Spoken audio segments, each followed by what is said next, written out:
এই যে হচ্ছে সেই 100 ফুটের দেবী দুর্গা।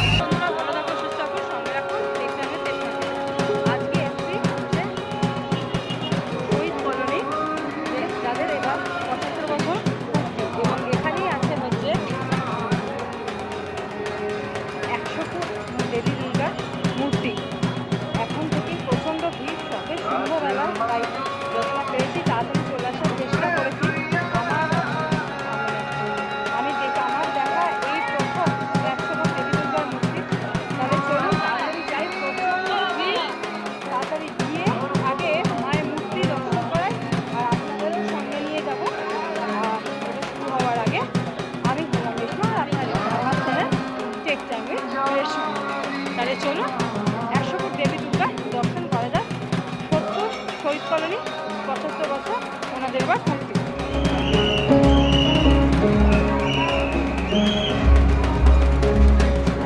এই যে এখানে লেখা আছে 75 100 শহীদ কলোনি, সৃজনে চিরঞ্জিত সহযোগিতায় রামধনু ডেকোরেটর, প্রতিমা রাজু পাল। এতটা ভিড় সামলে, এতটা ভিড় ঠেলে শেষমেশ পৌঁছাতে পারলাম 100 ফুট দেবী দুর্গার সামনে। কি বলবো, এই আলোটার জন্যই সকালে না এসে এই সন্ধ্যার দিকে আসা, আর সন্ধ্যার দিকে আসার রেজাল্ট হচ্ছে এই প্রচণ্ড লাইন ঠেলে প্যান্ডেলে ঢোকা। কিন্তু সত্যি আশাটা সার্থক। এত সুন্দর এই 100 ফুট দেবী দুর্গার লাইটিংটা করেছে, এটাই কিন্তু মারাত্মক। আর এই যে 100 ফুট দেবী দুর্গাকে দেখছেন, এটা কিন্তু প্যান্ডেলেরই একটা অংশ, মানে প্যান্ডেলটাই হচ্ছে এই 100 ফুট দেবী দুর্গা। তারপর ভেতরে এন্ট্রান্স দিয়ে ভেতরে মা আছে, আর ভেতরে আরও সুন্দর সমস্ত সাজসজ্জা। কিন্তু মেন যে প্যান্ডেলের যে মেন অংশটা, সেটা কিন্তু এই যে এই 100 ফুট দেবী দুর্গা এই মূর্তি। সত্যি কিন্তু অসাধারণ হয়েছে, আর বিশেষত এই আলোটার জন্য আরও দারুণ লাগছে দেখতে।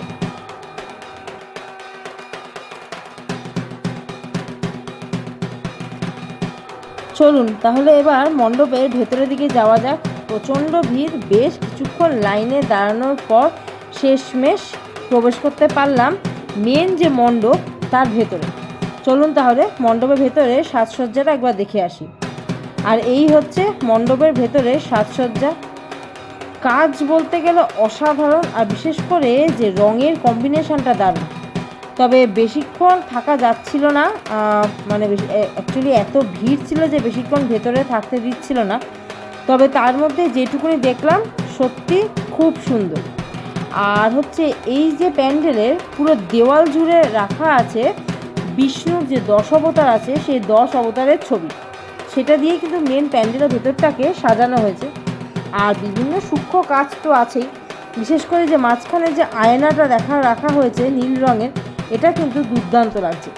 চলুন তাহলে, প্যান্ডেল তো প্রায় দেখা হলো, এবার এখানে যে মাতৃ প্রতিমা আছে ওনাকে দেখার পালা।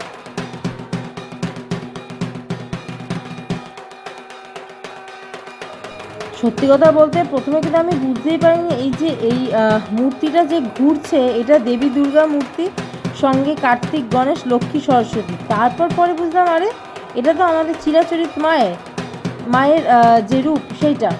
এটাকে এইভাবে করা হয়েছে যাতে সব দিক দিয়ে সবাই মায়ের দর্শন করতে পারে। কিন্তু মেন পুজো এই মূর্তির হবে না। মেন পুজো হচ্ছে যে মূর্তিটা রাখা হয়েছে ডাকের সাজের মূর্তি, এবং খুব সুন্দর দেখাবো। দাঁড়ান, এই যে মূর্তিটা ঘুরছে তার ঠিক অপোজিটেই রাখা হয়েছে ডাকের সাজের মূর্তি। আরেকবার ভালো করে এই যে মূর্তিটা, প্রতীকী মূর্তি এটাকে বলা হয়, সেটাকে দেখিয়ে দিলাম। আর ঠিক তার অপোজিটেই আছে হচ্ছে মানে অরিজিনাল যে ঠাকুরের পুজো করা হবে সেই দেবী দুর্গা। এই দুর্গা ঠাকুর কিন্তু খুব সুন্দর ডাকের সাথে। তাহলে চলুন, প্যান্ডেলটা যেটুকুনি পারলাম এই ভিড়ের মধ্যে দেখানোর চেষ্টা করলাম। আর যেটা বলেছিলাম, সারা দেওয়াল জুড়ে আছে বিষ্ণু 10টা অবতারের ছবি। কিন্তু যে কটা পারলাম দেখানোর চেষ্টা করলাম, কারণ এই সাইড থেকে ওই সাইডে যাওয়াটা খুব টাফ ব্যাপার ছিল, এতটা ভিড় ছিল। যাই হোক, চলুন এবার আস্তে আস্তে প্যান্ডেলের বাইরের দিকে যাওয়া যাক।